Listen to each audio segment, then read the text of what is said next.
नमस्कार. A1 सुग्रास रेसिपीमध्ये मी अमिता दाते आपणा सर्वांचं स्वागत करते. आज मी करत आहे गौरींसाठी 2 प्रकारची घावन आणि घाटलं. त्यासाठी पहिल्यांदा 1 कप तांदूळ पिठी आणि थोडंसं मीठ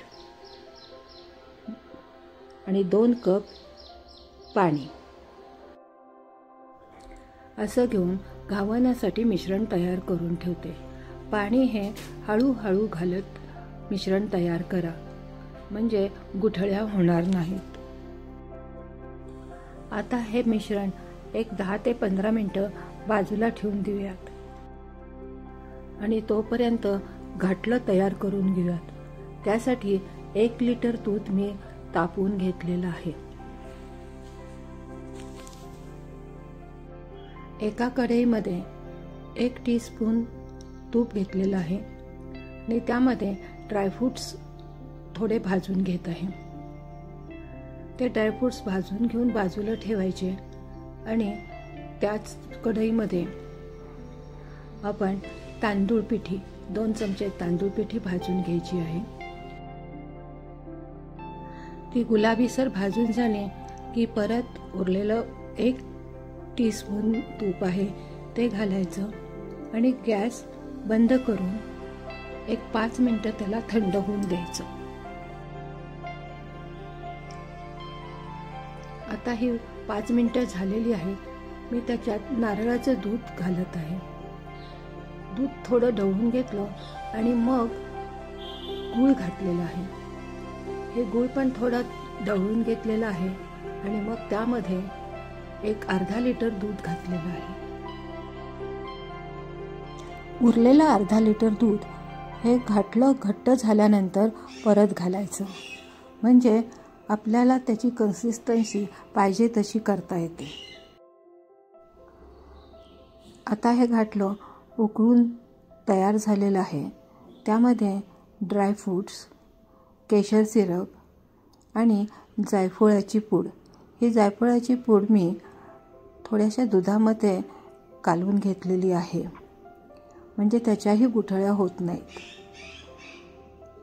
असं सर्व घालून परत एक छान उकळी आणून गॅस बंद करायचा आहे.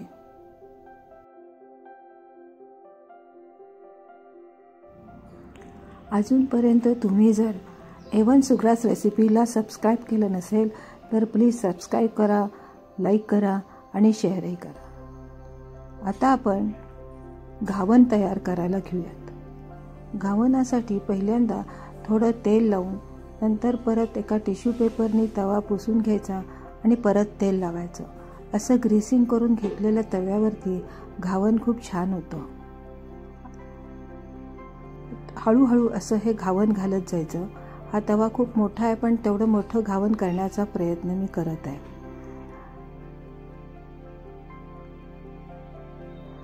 हे घावन एक 2 ते 3 मिनिटं तसंच ठेवायचं आणि 2 ते 3 मिनिटांनंतर त्याच्या कडा सोडवायला सुरुवात करायची. अर्थात त्या कडा आपोआप सुटलेल्या असतात असं कळतं तेव्हाच कडा सोडवायला घेतलेल्या चांगल्या. ह्या अशा सगळ्या कड सोडून घेतली की मग मात्र ते घावन उलटवायचं. हे घावन नाही उलटलं तरी चालतं, परंतु मी उलटवून दाखवत आहे म्हणजे तुम्हाला लक्षात येईल की घावन किती खरपूस भाजायला पाहिजे. घाटल्यासाठी घावन असतं ते मात्र जरा खरपूस केलेलं चांगलं. अशा पद्धतीचं एक घावन करून झालेलं आहे. मी दुसरंही घावन तयार करत आहे. अशी हे देवीच्या नैवेद्यासाठी म्हणजेच गौरीच्या नैवेद्यासाठी घावन आणि घाटलं तयार झालेलं आहे. आता आपण दुसऱ्या प्रकारचं घावन करायला घेत आहोत. ह्या घावनासाठी सुद्धा 1 कप तांदूळ पिठी, 2 कप पाणी आणि थोडीशी मिठाची चिमूट असं घातलं आणि मग ते पीठ तयार करून दुसऱ्या प्रकारचं घावन तयार करत आहे. हे घावनाचं मिश्रण तयार करून बाजूला ठेवलेलं आहे. आता आपण त्या घावनासाठी लागणारं स्टफिंग तयार करणार आहोत. या स्टफिंगसाठी 1/2 टीस्पून तूप घेऊन त्यामध्ये खसखस भाजत आहे. त्या खसखसीमध्येच ड्रायफ्रूटही घालून घेतलेले आहेत. ह्याचे मात्र थोडे बारीक तुकडे करायचे आणि ते भाजून घेतल्यानंतर त्यात 1 कप खोबरं घातलेलं आहे. हे खोबरं थोडं परतून घेतल्यानंतर त्यामध्ये गूळ घातलेला आहे. हा गूळ अर्धा कप घातलेला आहे. असे हे मिश्रण तयार करून घ्यायचं आहे. हे मिश्रण गूळ खोबऱ्यामध्ये मिक्स होईपर्यंतच भाजायचं आहे, कारण त्याचा पाक होऊन द्यायचा नाही आहे. कोरडं मिश्रण स्टफिंगसाठी खूप छान असतं. आता त्याच्यामध्ये अगदी थोडीशी वेलची पूड घातलेली आहे आणि आपलं मिश्रण तयार झालेलं आहे. आता एका तव्यावरती थोडंसं तेल लावून घेतलं आहे आणि घावन घालायला सुरुवात केलेली आहे. स्टफ घावन असं याला म्हणायचं.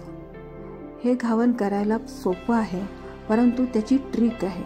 ती समजली ना की हे घावन खूपच सुंदर लागतं. तुम्ही एकदा जरूर करून बघा. असं आपण जे मिश्रण करून घेतलेलं होतं गूळ खोबऱ्याचं, ते अर्ध्या भागावरती घालायचं.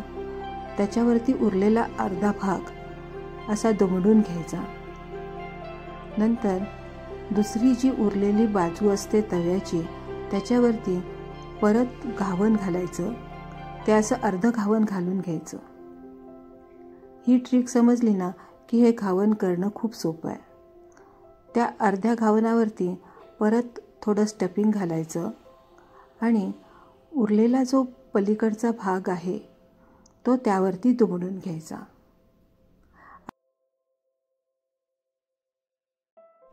अशा प्रकारे आपण 3-4 लेयर करू शकतो.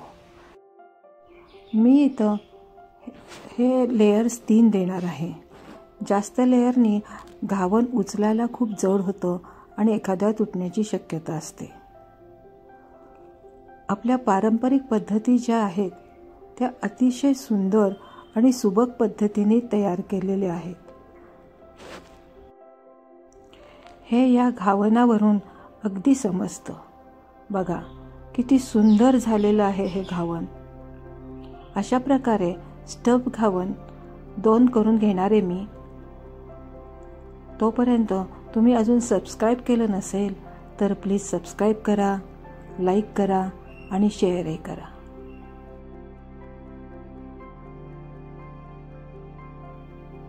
अशीच छानशी रेसिपी घेऊन पुन्हा भेटूयात. तोपर्यंत अमिता दत्तेचा बाय.